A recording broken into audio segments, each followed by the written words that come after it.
Hi everyone, this is Tisch Aitken, and this is the week of July 27th, and it is Tuesday, and I am doing a quick update of what is ahead of the week for all of us. And I just want to give an example of what is going on. This is my daily planner, just to show you what the year has been like and what my year has been like. The spiral of my planner is becoming undone, and Capricorn rules time among other things, and it rules structures, and my calendar has lost its structure. Many days I have to ask somebody what day it is or remind myself what day it is, and I know many of you feel the same way. And for many of us, we have lost our structures, and time has become relative, right? So it's been a very, very difficult year. And we had a combination yesterday of Jupiter, which is the luckiest planet, and it formed what's known as a sextile to Neptune. And that's an aspect of opportunity. And Neptune in its higher level is spirituality and music and creativity. And it's a beautiful combination of planets. It's a beautiful synergy. In ancient astrology, Jupiter ruled the sign of Pisces, and in modern astrology, Neptune rules Pisces, and Jupiter is the vision and Neptune is the dream. And that is a very manifesting and creative energy. But many of us, in fact all of us in some way or another, are dealing with loss and in mourning of life and of dreams and of things that have changed and ended and that we've had to say goodbye to. And we had 3 eclipses over the summer, and particularly that big total solar eclipse in Cancer that occurred on this weekend.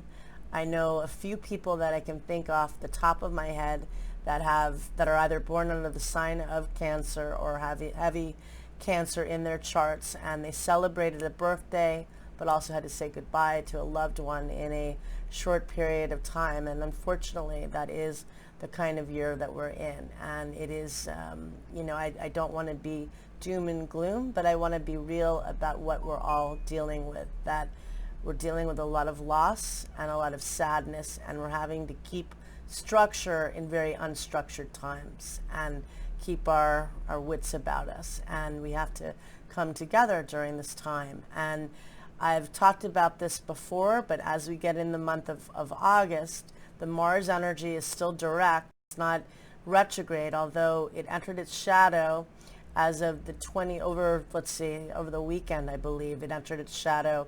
It got to 15 degrees of Aries, which is the degree at which it's going to station direct on November 13th. Mars is going to retrograde from September 9th. It's going to get as far as 28 degrees of Aries, and then it will station direct on November 13th at 15 degrees of Aries. And we all want to use Mars when it's direct to get things done and get things accomplished, but people are going to get a lot more charged up and a lot more fire, and Mars is making more challenging influences in the month of August. It's going to square with Jupiter on the 4th of August. It's going to clash with Pluto on the 13th of August. It's going to reach 22 degrees of Aries on the 11th, right before that, and set off the Saturn-Pluto conjunction that changed the world and changed the decade on January 12th, when the 2 planets, Saturn and Pluto, met up at 22 degrees of Capricorn, which is the world axis.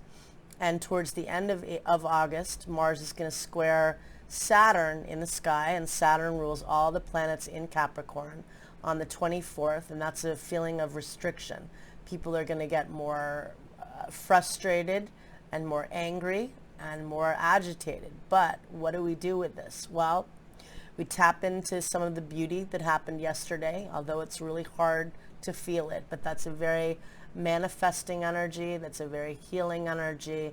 It's a very loving energy. Jupiter is about benevolence, among other things. Neptune is selfless love when used in the right way. On the 30th of this week, on July 30th, we're going to have Mercury in Cancer form an opposition to Jupiter, and that could bring optimism. It could bring a lot of information and communication. And on that day, Mercury also trines Neptune in Pisces, and that's very imaginative energy and very creative energy and very loving, and that's positive. But as we get into the weekend, realistically, the moon enters Capricorn on Friday the 31st at 7:50 a.m. And that day, the moon will, over the weekend, the moon is going to clash with all the planets in, it's going to meet up in Capricorn with all the planets in Capricorn and set off that story. And on the 1st of August, transiting Mercury in Cancer is going to form an opposition to Pluto. That's a very combative energy, that's power playing, and that could bring endings with communication with people.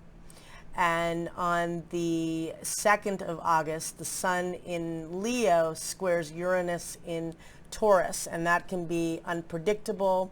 People can get easily agitated. And the moon enters Aquarius later in the mid-afternoon Eastern time, 2 something. I don't remember that time off the top of my head, but in the mid-afternoon on Eastern time.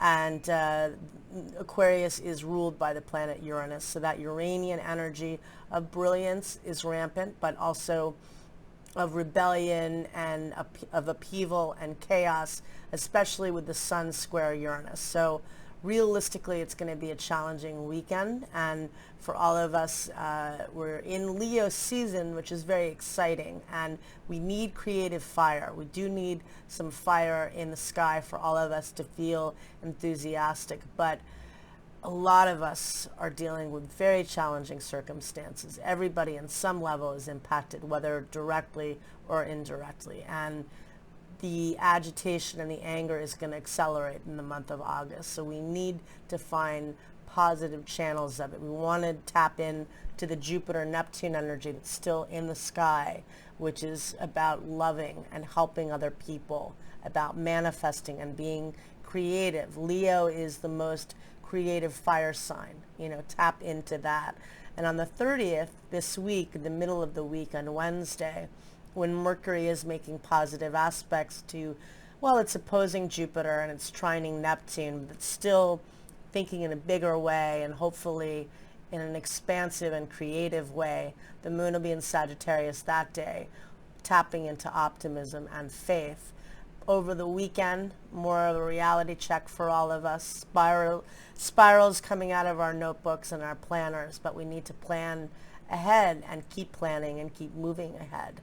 And on the 3rd of August, on Monday, we have a full moon in Aquarius that takes place at 11:59 a.m. Eastern Daylight Time. And the full moon occurs at 11 degrees and 46 minutes of Aquarius. And the full moon chart is interesting because I cast it for Washington, D.C., and the full moon chart has Libra rising, which means that Venus is the ruler of the chart. And Venus is conjunct the North Node of Destiny, which is a beautiful energy about connecting and love and creativity and partnering in many different ways, through communication, through networking, especially in the sign of Gemini. So that energy is still accessible to all of us, and the two meet up directly on August 5th. But that Venus North Node energy, that's what we're all meant to go towards. No matter how much anger or pain we feel, go to the love. It's always going to dominate and win ultimately, right? And that full moon has an exact opposition to from Mercury to Saturn. And that to me mirrors the second new moon in Cancer that took place on July 20th. That new moon was at 28 degrees of Cancer, and it formed an exact opposition to Saturn in Capricorn, which at that time was at 28 degrees of Capricorn. Now, in this full moon chart in Aquarius, there is a release and a letting go. And there's a turning point because Mercury is at the top of the chart in the house of career and life goals, opposite Saturn.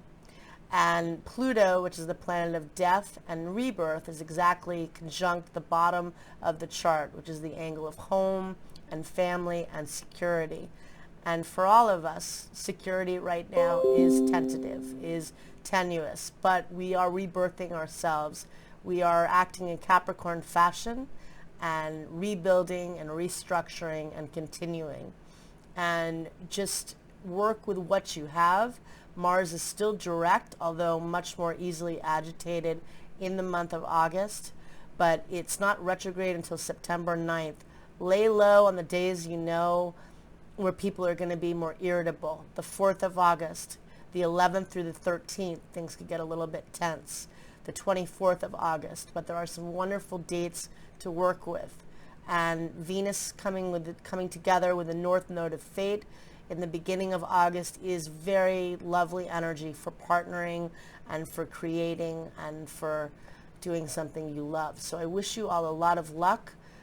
It's going to get more challenging this month, realistically, but we still have a lot to work with. And so I wish you all luck and thank you very much. And I also uploaded all of the horoscopes by sign. If you're a Virgo, in the beginning I do say, hi Leo, but that's because I did a lot of videos in one sitting, so I hope you give me a little bit of a break. It is for Virgo, and everything is for Virgo in the videos. So check out your monthly horoscope and your rising sign if you know it, and hang in there, all right? Thank you very much. Take care. Bye-bye.